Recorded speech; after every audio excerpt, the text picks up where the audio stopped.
Thought I'd drop in for a few minutes, say howdy, how's it going? There's not really a whole lot, news-wise to discuss, to be honest with you. It's been a quiet, couple of weeks, other than the rumors that have been flying. Um, you got the one set of things claiming they've, got confirmed this, that, these, and those are coming back for the 60th, and that there's going to be specials. I hope they are going to do more than one. I really, really do. Because one 75-minute feature length thing just didn't cut it for me. It's, back in the 50th anniversary year. And a lot of people were wondering why I was a bit upset about that. And I'm like, okay, let me see. The 10th anniversary special, the Three Doctors, was 100 minutes with credits added. Then you go to the Five Doctors, was 90 minutes. Then you go to the 50th anniversary, and it's 75 minutes, and everybody's okay with it. And not to mention all the MacGuffins and all that were in there, yet people are accusing Chibnall of being this awful writer that's destroyed the show. I'm like, yeah, but at least when Chibnall pulls somebody back from the past, like one thing nobody's complained about is the Daleks. The Daleks have been a lot more fearful as far as I know. They're a bit scary again. Cybermen, did a pretty good job with those. And now we got the Sea Devils coming up. But then let's look back at what happened when, like I said, now I'm going to be rehashing a little bit because, like I said, there's not a whole lot to talk about as far as current news. But then you go to the Zygons, how they were brought back in Day of the Doctor. Used to be Zygons could transform into anything that they had in a body print machine, so that way they're constantly getting a renewed set of information from second to second from the body print machine. And that was, like I said, it was a brilliant, stroke by the person who wrote Terror of the Zygons. Because this way, when you capture prisoners, you got to keep them alive. Because you got to keep them in the body print machine in order to use that body print. Well, okay, I could get over the fact that they no longer need the body print machine. What I couldn't get over was they can now transform from anything from a bunny to a horse to a what you call it instantly, when it actually took a few seconds back in Terror of the Zygons. It didn't just go bing, bang, walla, walla, bing, bong, and it was done. It actually took, and it had a really cool change graphic, especially for that time and era. Also, like I said, the fact that they just magically came across this stone that's going to save Gallifrey and all that, and I'm like, where'd they get it? It's like, did they just crap one out one day, because they are, have biological technology. Plus the fact that you've got them sitting there, in Queen Elizabeth's court, in the 1550s or early 1560s, somewhere around there.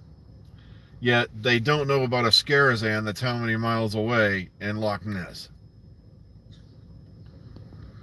They don't know about the ship that's sitting how many miles away in Loch Ness. See what I mean? It just was not planned very well.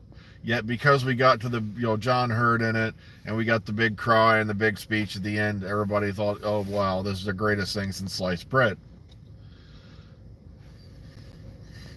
But that's just me.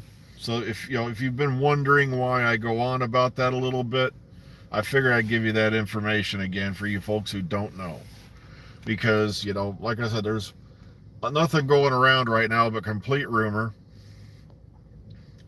And I say, now I'm hearing another name. Now someone's trying to say, that the Doctor, that David Tennant's actually coming back as a companion, as a throw-off for a series of specials that will lead into Series 14. And I'm like, guys, look, it's like, I got the David Tennant one still on 3-1 odds against, because as much as I'd like to believe it, because if it is only a series of specials, they can have that done and wrapped up within a few weeks. And that way, David's back home with the wife and all that. God, they've been multiplying like a rabbit, those two. And all that. I agree with you, Mike. I was like, wow. And we brought in Tom Baker for the last 2-3 minutes. I was profoundly happy about that. But I was like, okay, but you have Doctors 5, 6, and 7 available. You have McGann available, Doctor 8. And you didn't go with Doctor 8 as the War Doctor, which would have worked perfectly with the storyline that was being set up in Big Finish at the time.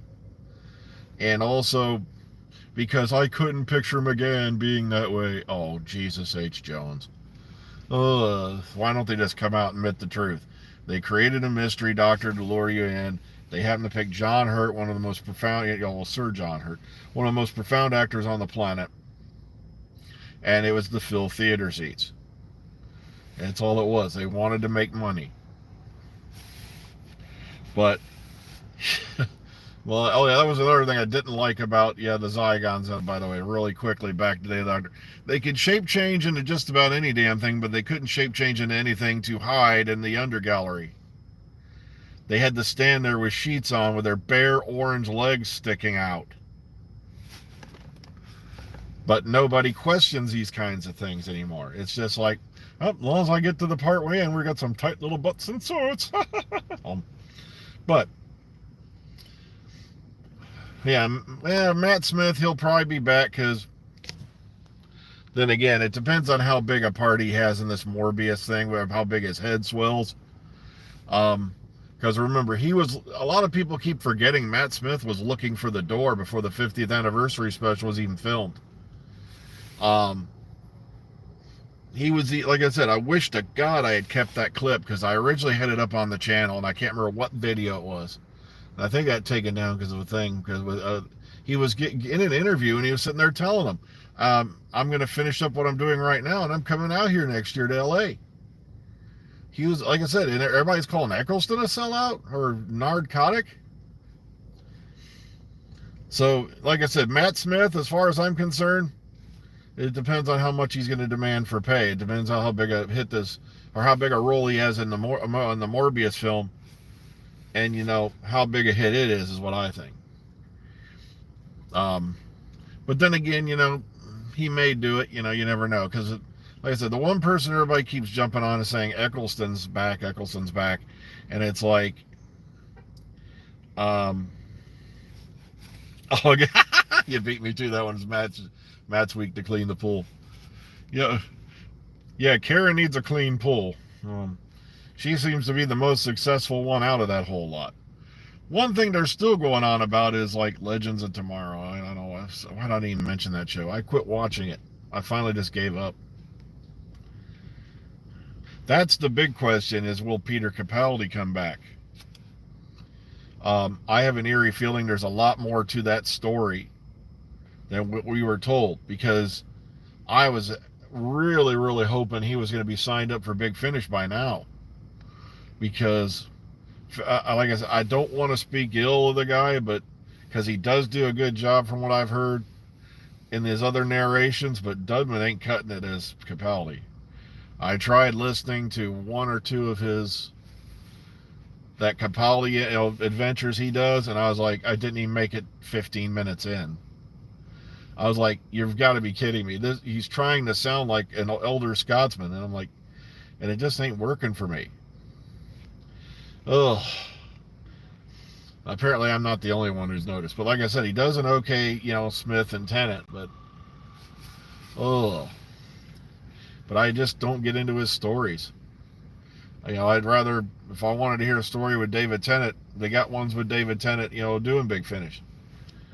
Why would I hear someone else narrate as David Tennant? Ugh. So it's Wednesday. Yesterday was a very interesting day. We only worked till about 11 o'clock or so. Some shenanigans happened, and we had a breakdown of sorts, and so we got to come home early just for 11. But I highly doubt that's going to happen again. I was literally a once in a blue moon thing. Well, folks, I got about 2 or 3 minutes till I got to get in the door. I want you to think fondly today of all those people in Ukraine Um, hope this whole mess clears itself up without too much more bloodshed. Sadly, I don't see that happening because from what I heard, peace talks did not go that well. Um, I just really hoping this doesn't turn into an even bigger mess where everybody in the world's at it again. Because this time, there's not going to be a clean resolution. Ugh.